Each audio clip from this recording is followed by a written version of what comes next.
시청자 여러분 안녕하십니까? 예. 대한탕정연합회 권대엽 부회장님, 전병용 고문님 나오셨습니다. 자, 지금 아무래도 이 수사라는 부분도 이게 오랫동안 숙련된 경험과 전문 기술인데, 그렇죠. 그 부분이라면 탐정협회의 회원분들 중에 상당수 분들이 경찰 출신이거나 이래야 또 의뢰하시는 분도 신뢰가 좀 전문성에 대한 신뢰가 가지 않겠습니까? 좀 어떻습니까? 근데 이제 수사는 예. 실제로 이제 미국처럼 예. 준수사권을 주고 예. 또 여러 가지 강제력을 인정해 주는 데서는 예. 좀 다릅니다. 예. OECD나 일본, 우리나라 같은 경우에는 그런 강제 수사권이 없기 때문에 많은 제약이 있습니다. 쉽게 말씀드리자면은 탐문에 의한 어떤 수사가 탐정의 기본적인 수사 방법입니다. 예. 그래서 뭐 어떤 탐정님들은 무슨 이렇게 지문을 막 이렇게 탐색하고 이렇게 의뢰자 앞에서 하는데 그 지문을 탐색하면은 그 지문을 떠가지고 경찰청에 가서 대조를 할 수 있어야 되는데 그게 사실 어렵기 때문에 일종의 고객에게 무슨 신뢰성을 주기 위한 좀 액션이라고 할까요? 그 정도밖에 안 되는 거죠. 그래서 이제 실제 주 영역은 우리나라 같은 데서는 수사보다도 민사 사건의 증거 수집, 행정 사건에 있어서 증거 수집, 또 실종자나 이런 치매 노인 찾아주기, 또는 어떤 소행 조사, 평판 조사, 신용 조사 이런 쪽으로 초점이 있습니다. 그건 OECD나 일본이나 우리나라 똑같습니다. 미국 같은 데는 핑커턴이라 해갖고 영화에도 많이 나오는 전설적인 탐정 회사가 한 지금 200년쯤 돼가는 회사도 있지 않습니까? 자, 그래서 이제 한국에도 사실은 이 부분과 관련해서 어느 정도의 역할, 왜냐하면 지금같이 옛날처럼 1차 사회에서는 신용과 평판을 대부분 서로 공유할 수 있는 소지가 됐지만은 요즘같이 이제 개인적으로 단절되고 이런 사회에서는 사실은 알 방법이 없기 때문에 그런 부분들을 서로가 서로를 조사하는 부분을 통해 가지고 지금 도움을 받는 거, 이거는 법의 조력을 받는 것과 똑같이 좀 장려돼야 될 일이 아닌가 이렇게도 생각이 들어요. 그걸 개인이 저도 어떤 사람을 옛날에 알아보려고 SNS를 뒤져가면 그거 맨날 며칠 인간이 할 짓이 아니더라고요. 그렇죠. 그래서 이제 이 치안의 보안 그리고 수사 증거의 보안, 요 미국처럼 요까지 하게 되면 이제 현역 경찰과 이렇게 충돌되지 않는 부분이 있습니다. 예를 들면 이제 미제 사건이 돼가 경찰에서 포기한 장기 미제 사건, 그것도 보지도 않거든. 좀 유가족 입장에서는 정말 범인을 꼭 잡아야 되겠다는 원한에 사로잡혀 있으면 탐정한테 의뢰를 할 수 있고, 그다음에 이제 절도 사건이라든지 또 일반 사기 사건 이런 것도 사실 경찰에 고소해봐야 그 얘기거나 이렇지 않으면 정말 바빠서 신경 써줄 틈이 없어요. 그렇죠. 이런 것들을 탐정해 줄 수가 있고. 그다음에 이제 이런 부분도 보통 보면 살아가면서 많은 사람들이 고민을 할 것 같은데요. 내가 어떤 일을 당했는데 이 피해를, 그렇지만 이 일을 내가 가지고 있는 사회적 체면이나 또 위치 또 관계 이런 걸로 봤을 때 공개적으로 참 고소를 해서 진행하기도 어렵고, 또 그렇다고 이걸 갖다가 참기도 어렵고, 이런 일들이 막 좀 있을 때 이걸 어떤 방식으로 프로세스를 거쳐서 이걸 피해를 회복한다든지, 또 내가 저 사람에 대해서 버릇을 고쳐 놓는다든지 법적으로 가능한 이런 부분에서 견적이 안 나올 때가 살면서 많이 있거든요. 그렇죠. 그렇지 않습니까? 근데 변호사한테 가서 그런 견적을 어떻게 내야 됩니까? 물어보면 그 변호사가 속 시원하게 말을 못할 때도 또 있을 것 같아요. 그렇죠. 이럴 때 어떻겠습니까? 탐정협회에서 이럴 때 도움을 좀 잘 주실 수 있습니까? 탐정에게 이제 상의해보는 그 방법도 있겠죠. 그럼 소소한 사건인 경우에 또 이 법적인 걸 잘 모르면 법무사한테 한번 들어가보고 이러면 대충 감이 잡히고, 변호사한테 가서 상담을 하면은 대충 변호사가 봐서 한 6대4 정도로 분리하다 해도 예, 하라고 하겠죠. 예, 예. 결과에 대해서 책임을 자신 안 있다고 말은 못하겠지만 해볼만하다 이 예. 정도 나오거든요. 지면 그 손해가 이런저런 이만저만이 피해가 많죠. 아니지. 예. 또 이제 탐정이 어떤 증거 자료 같은 거를 입수를 해 있으면 예. 입수를 해서 탐정으로부터 받으면 상대방에 가서 민사 증거건 형사 증거 간에 보여주면 상대방이 뭐 속된 말로 깨갱하겠죠. 예. 여러 가지 좀 이 활용 방법이 있을 것 예, 같습니다. 소송을 해서 이기는 것도 방법이지만은 소송에 가기 전에 그렇습니다. 내가 유리한 위치에 있으면서 상대방을 제압할 수 있으면 그게 제일 나은 거 아니겠습니까? 그렇습니다. 예. 자, 그렇게 보자면 굉장히 영역이 많을 것 같은데, 이제 애들 요즘 학교에 가면 그 부회장님 집단 이지매 이런 게 굉장히 많지 않습니까? 그렇죠. 근데 부모가 학교에 가가지고 그걸 갖다가 막 싸우고 어떻게 하기도 또 사회적 체면이 있거나 이럴 때 참 고통스럽고, 또 그렇다고 그 이지매의 증거 수집, 네. 그 나중에 애들을 뭐 불러다가 학교에서 뭐 다 재판을 하기도 어렵고, 그럴 때도 학폭이나 그 이 뭡니까 집단 따돌림, 네네. 이지매 이럴 때도 탐정의 역할이 좀 있을까요? 어떻게? 충분히 있죠. 예. 왜 그러면 일단은 학교 폭력이라 그러면 잘못 생각하면은 학교 내부에서만 발생된 것이 학교 폭력이라고 생각할 수가 있는데, 학교 폭력이 상당히 광범위합니다. 예. 학생 신분만 되고요. 학교 내든지 그 다음에 학원 내든지 어떤 등하교하는 차 안이든지 학생 신분만 되면은 학폭의 서로가 연루가 될 수 있는 부분이에요. 그래서 상당히 그 장소가 광범위하죠. 그렇죠. 밖에 뭐 예. 동네 골목부터 뭐 그렇죠. 문방구까지 다 네네. 있대죠. 예. 또 그렇다면은 이제 부모님들이 이제 그 광범위 학교를 벗어난 그 광범위한 부분에 대해서는 어떤 증거를 수집한다든지 아니면 어떤 탐문을 내보고 우리 아이가 어떻게 된 것인지 그걸 잘 알 수가 있는 방법이 없어요. 예. 요즘 워낙 또 개인주의가 팽배하다 보니까 사실상 남의 일에는 잘 안 끼려고 그러죠. 예. 그러다 보면 또 잘못 분쟁에 휘말릴 수도 있고 예. 그러다 보니 그 사각지대에는 우리 탐정이 예. 이제 들어가서 충분하게 탐문 활동도 하고 필요한 그 증거 자료도 확보하고 그래서 학폭도 원만하게 꼭 학교 폭력으로 처벌하는 것도 좋겠지만은 그렇죠. 그리고 그 반복되지 사이에 않도록 하는 게 제일 그 사이에 낫죠. 서로가 상호가 원만히 해서 잘 해결할 방법이 제일 좋은 방법이라 생각을 합니다. 예. 지금도 활용도 탐정 활용도가 높은 편입니다. 네. 학교 예. 부분이. 학폭이요. 네. 그 다음에 이제 또 한편으로 보면 꼭 사건이 터져야 이제 법의 영역으로 가는 부분에서 뭐 층간 소음은 시비도 많이 그렇죠. 걸리지 않습니까? 네. 근데 그게 뭐 보면 나중에 위에 사람이 내려와서 칼을 찌른다든지 뭐 폭력을 행사하든지 이렇게 이제 터져버려야 이제 이게 문제가 되는데, 사실은 층간 소음에 문제가 발생했을 때 위에 층 사람은 나는 그러진 않는데 밑에가 예민하다 뭐 이렇게 느끼거나, 안 그러면 부시 시공에 있어서 문제가 있거나 하는 이런 류의 시비들도 또 많을 수 있거든요. 많죠. 예. 예, 굉장히 보편적인 네네, 시비를 그렇습니다. 보는데 이런 부분에도 탐정들이 도움이 좀 될 수 있습니까? 그렇죠. 예. 어차피 층간 소음이라든지 어떤 소음의 공해로부터 서로가 다툼이 생겼을 때 예. 이제 소음 측정 기능에서 이제 정확한 데시벨이 어느 정도 되는지 예. 허용되는 데시벨을 초과하는 부분이 어느 정도까지 올라가는지 그다음 심야 시간에는 이제 아파트 같은 경우는 큰 소음이 아니더라도 작은 소음만 들려도 아주 청각이 이제 민감한 사람들은 잠을 잘 못 이룹니다. 예.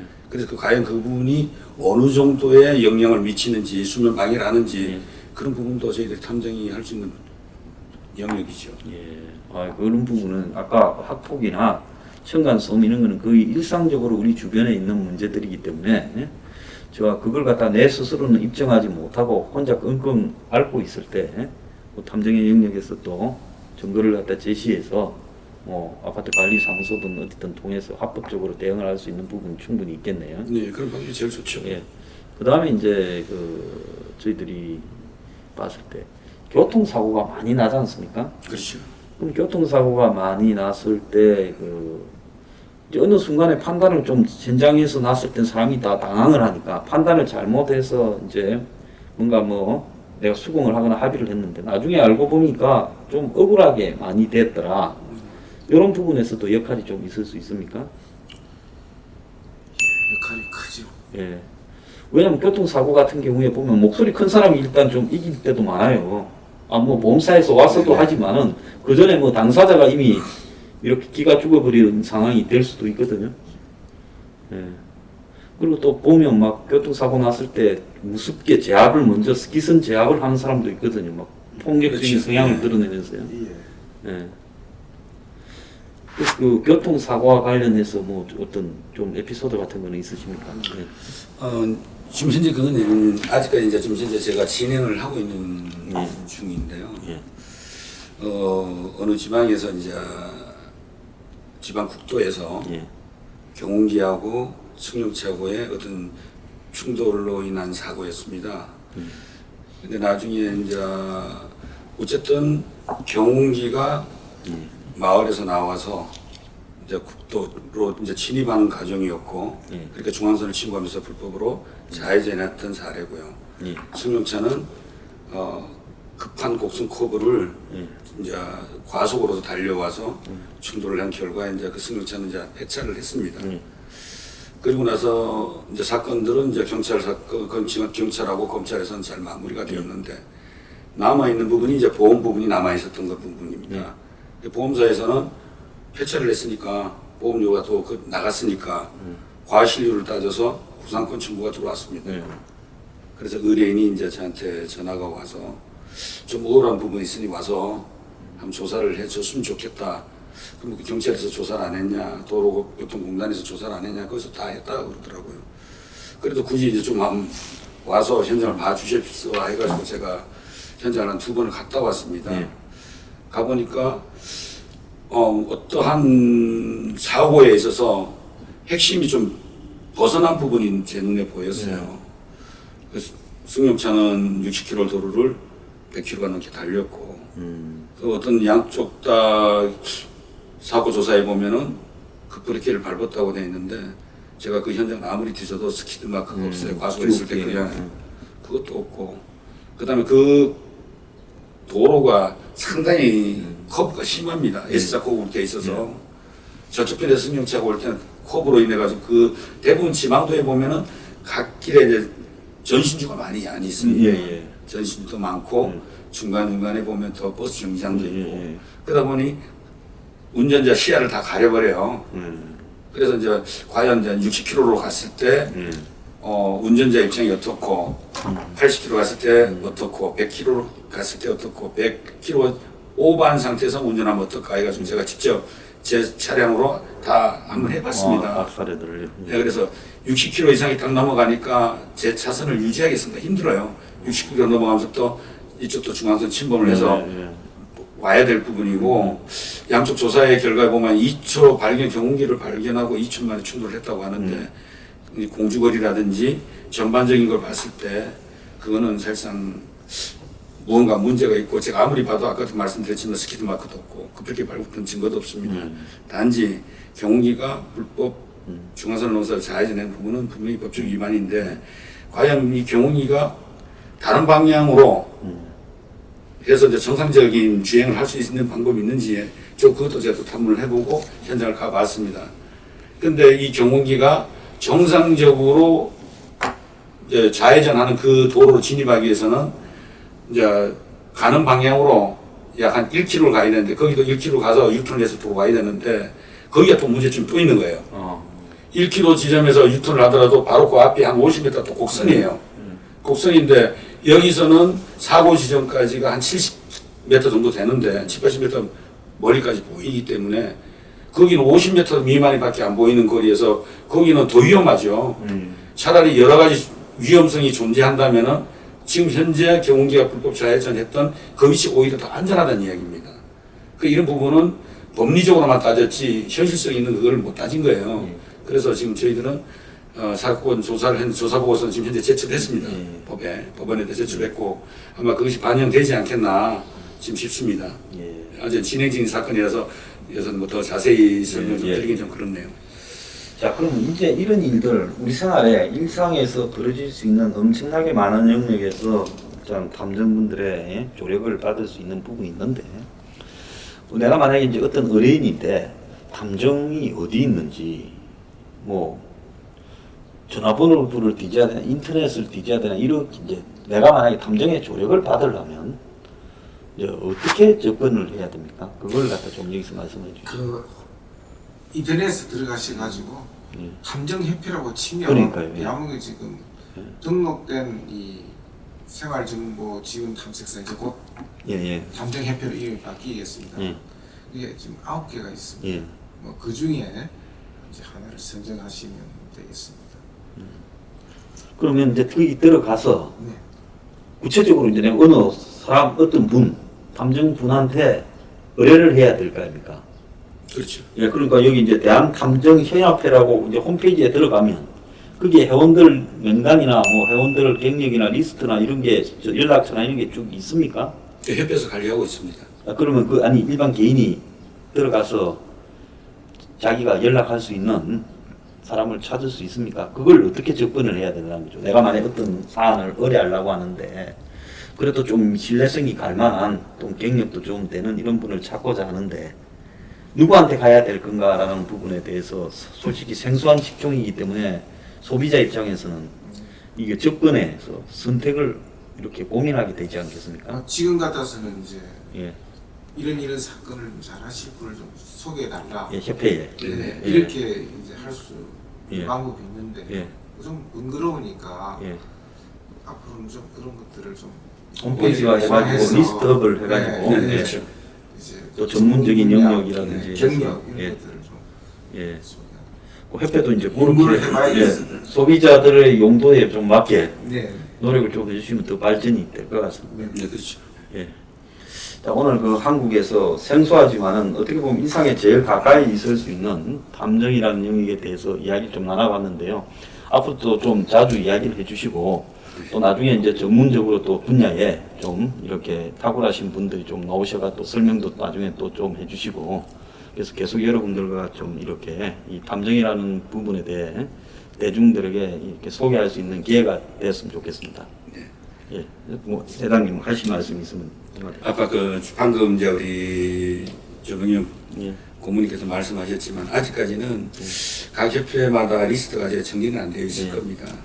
그래서 지금 현재 블로그라든가 이렇게 홈페이지라든가 이렇게 해서 많이 홍보가 되다 보니까 과연 이 사람이 진짜 진정하게 그 분야의 전문가인지 아니면 내가 의뢰를 했을 때 정당한 돈을 지불하고 정당한 대가가 내가 가는 그 부분이 맞는 것인지 판별할 방법이 사실상 없습니다. 그래서 저희 협회 같은 경우에는 일단 개인정보이기 때문에 리스트가 이제 오픈은 안 되어 있는데 예. 협회에다가 이제 전화를 하게 되면은 우리 협회 사무국에서 이제 그 분야에 대해서 이제 전문성 가진 분들이 또 분야별로 또 구분이 되어 있습니다. 그러면 그분하고 연결해 주어서 그분이 의뢰인이 1차 통화를 하고 아까 말씀드렸지만 카페나 다른 쪽이 아닌 사무실에서 만나서 그렇게 협의를 하고 자기 내용을 설명을 하면은 원만한 이제 결과물이 도출되지 않겠나. 예. 지금 그렇게 생각합니다. 네, 밑에 자막에 협회 전화번호 나가고 있습니다. 네. 아, 예. 여러분 참고를 하시기 바랍니다. 자, 오늘 나와주신 원대훈 대한탐정연합회 부회장님 그리고 고문님 전병용 고문님 감사합니다. 네, 감사합니다.